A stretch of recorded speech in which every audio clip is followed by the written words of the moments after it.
Dear friends, TGT PGT में पूछे गए क्वेश्चंस जो पीबी शैली से संबंधित हैं पर चर्चा करेंगे। आइए देखते हैं वन बाय वन करके।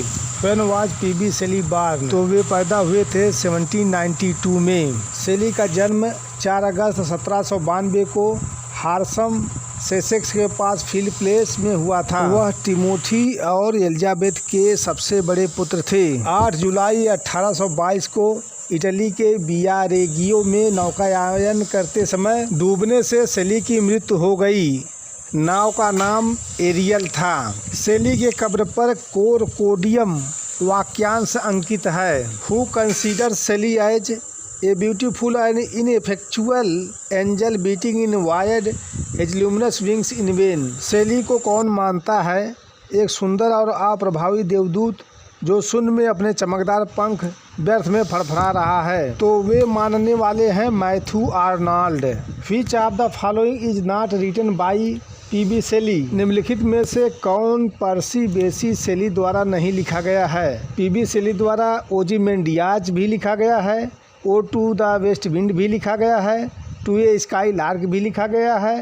केवल क्राइस्टेबल पीबी शैली द्वारा नहीं लिखा गया है। पीबी शैली ने लिखा है क्यून मैब, अलेस्टर या the spirit of solitude, the revolt of Islam, Epipsychidion, Ozymandias, the triumph of life, stanzas written in a direction near Naples, o to west wind, to a sky lark, the Cenci, Prometheus unbound आदि।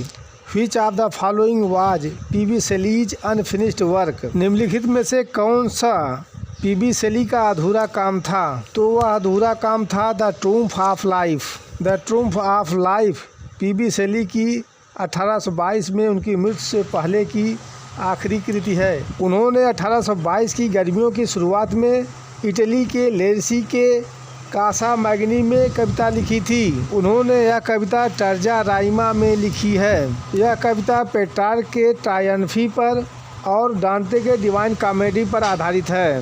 PB Shelley's the Cenci is a play. Cenci 5 act की एक वर्ष tragedy है जो 1819 में प्रकाशित हुई थी, जो रेनेसा रोम की एक घटना पर आधारित है। The death of John Keats was commemorated by Shelley in his elegy Adonais. John Keats की मृत्यु का स्मरण शैली ने अपने शोक गीत एडोनाइस में किया था। एडोनाइस कीट्स की मृत्यु पर एक पेस्टोरल एलिजी है। यह एलिजी 1821 में लिखी गई है। इसमें 55 स्पेंसरियन स्टैंजा है और प्रत्येक स्टैंजा 9 लाइन का है। इस पोयम में 495 लाइनें हैं।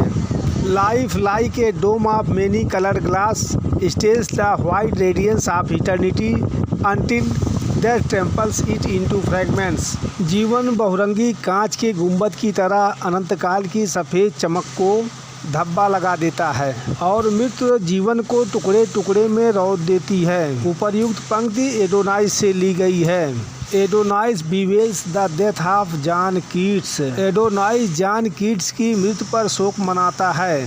Who wrote our sweetest song are those that tells of our saddest thought.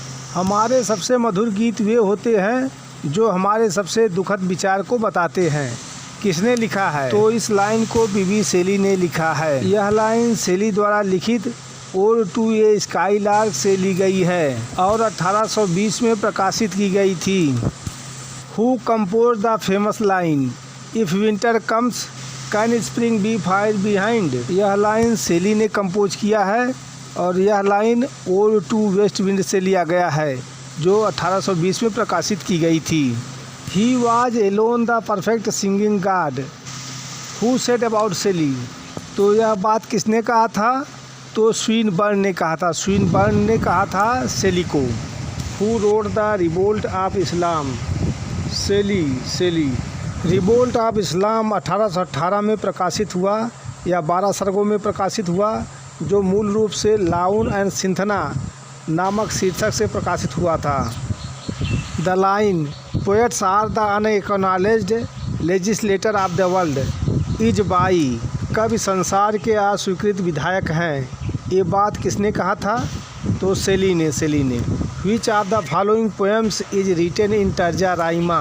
निम्नलिखित में से कौन सी कविता तर्जा राइमा में लिखी गई है? तो ode to the west wind terza rima में लिखी गई है।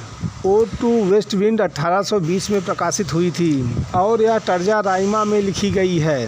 तर्जा राइमा का अर्थ है ऐसी पोयम जिसका स्टैंजा 3 लाइन का हो और rhyming scheme ABA, BCB, CDC इत्यादि हो। Which among the following was not composed by P.B. Shelley? लामिया P.B. Shelley द्वारा नहीं कंपोज की गई। The revolt of Islam, Prometheus unbound, the sensi ये P.B. Shelley द्वारा कंपोज की गई है। लामिया कीट्स द्वारा कंपोज की गई है, कीट्स द्वारा। The correct title of Shelley's poem is to a sky lark. Shelley की कविता का सही शीर्षक है to a sky lark. In which of the following Shelley supports by gaming? तो प्रोमेथियस अनबाउंड। प्रोमेथियस अनबाउंड एक लिरिकल ड्रामा है। यह ड्रामा 1819 में लिखा गया है, 4 एक्ट का है और 1820 में प्रकाशित किया गया है। यह ड्रामा 2 मुख्य पात्रों की मदद से अच्छाई और बुराई के मौलिक विरोधाभास को प्रस्तुत करता है। ये 2 मुख्य पात्र हैं प्रोमेथियस और जो अर्थात Jupiter.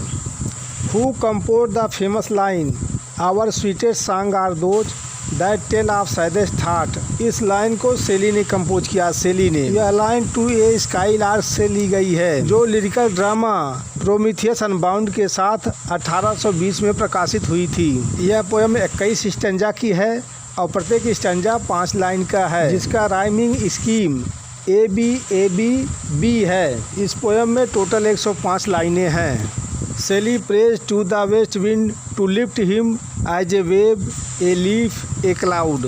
Who call Keats of the inheritors of unfulfilled renown? Keats को अधूरे यश का उत्तराधिकारी किसने कहा था? तो शेली ने कहा था, शेली ने। What does P.B. Shelley describe in the following lines?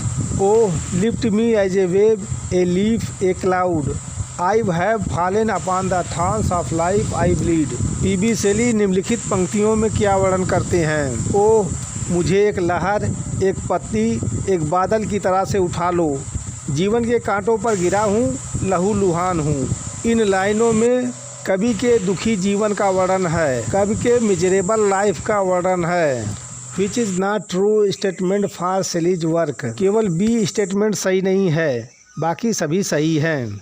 Thou lovest but never knew love's sad satiety. तुम प्रेम करते हो लेकिन प्रेम की दुखद तृप्ति को तुम नहीं जानते हो। The above line is taken from to a sky lark.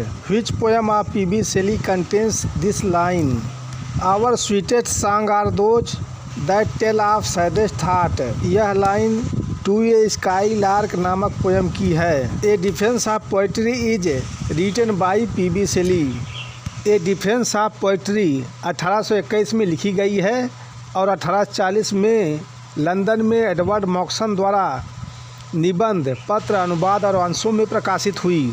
इसमें शेली का प्रसिद्ध दावा शामिल है कि कवि दुनिया के अस्वीकृत विधायक हैं।